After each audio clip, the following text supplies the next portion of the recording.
Hello, you're watching Al Jazeera. I'm Hazem Seeker. The headlines this hour.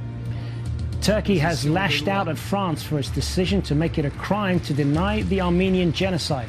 The French Parliament passed a bill which will now go to President Nicolas Sarkozy for approval. Iran is threatening to close a key shipping route in response to sanctions from the European Union. The EU has banned its member states from importing Iranian crude over Tehran's nuclear program.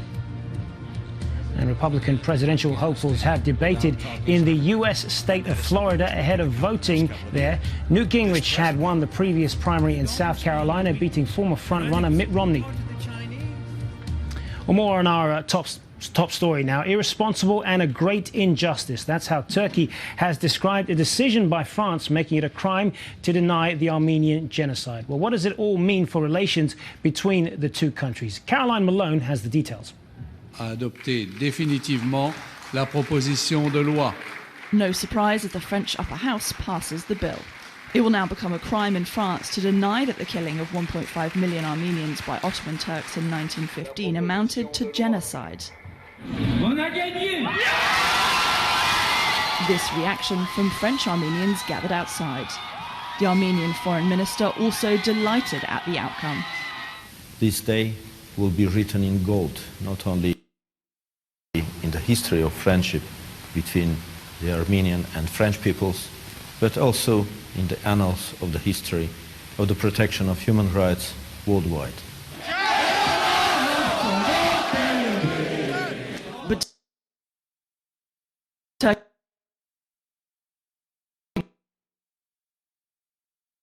World War I, and that most of those died from starvation. They also say thousands of Turks were killed as well. Turkey reduced ties with France last month after the vote was passed in the French lower house. And with this latest vote, they're expected to take further action. This is a very sensitive issue for Turkey. Turkey will never accept such a case, such a law.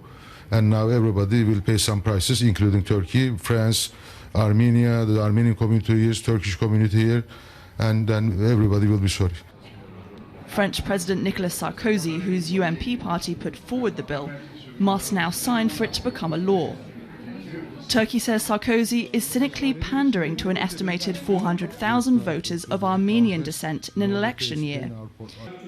France already recognises the killings as a genocide, but now deniers will face prison and a hefty fine.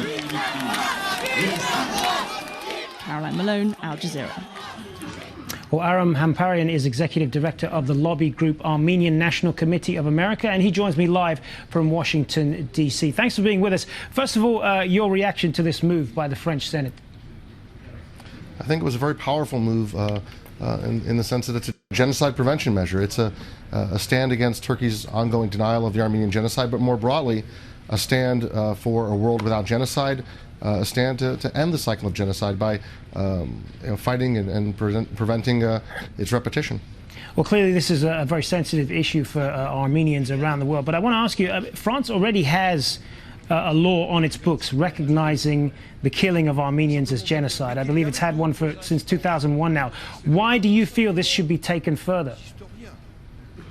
I think that the French government has decided that genocide denial is a crime, and that the current law cites the Holocaust as an example of genocide, that the denial of which is punishable, and they've added today the Armenian genocide. So they're trying to be consistent by saying that genocide denial, especially those genocides recognized officially by France, is illegal and is punishable by law. As far as the historical debate on this issue, clearly the Turkish government feels that the number of people killed is far less and that it is exaggerated. What is your response to that? Well, that's the typical line we've heard from Ankara for many years. As the rest of the world is recognizing this crime, as scholars, the media, and all other stakeholders are very clear about the facts of this case, Ankara has very stubbornly, obstinately held out and tried its best to deny this crime and to bully and bribe other countries into silence. So it's a losing game. There's really no future in it, and I think that one day, instead of protesting France and other countries that have recognized this crime, I look forward to a day when the citizens and government of Turkey thank the nations of the world for steering them in the right direction. And do you expect this to go any further? Do you expect other countries to take further measures? Because the argument that's been made is that this is basically, as far as France is concerned, this is basically a political gesture to boost President Sarkozy's re-election prospects. I don't see it that way. I think that the political spectrum, very broad political spectrum in France supported this measure. It wasn't a left or a right. It was a very, I think there were 5 or 6 parties involved, members from 5 or 6 parties who supported the measure.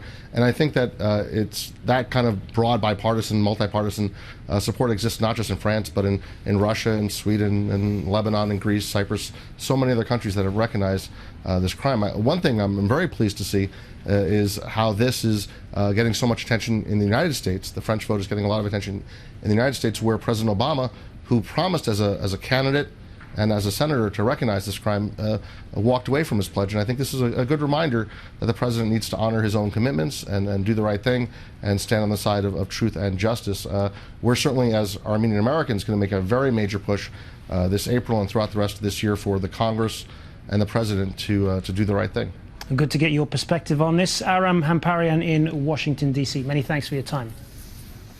Well, turning to Iran now, it has reacted sharply to the European Union's latest oil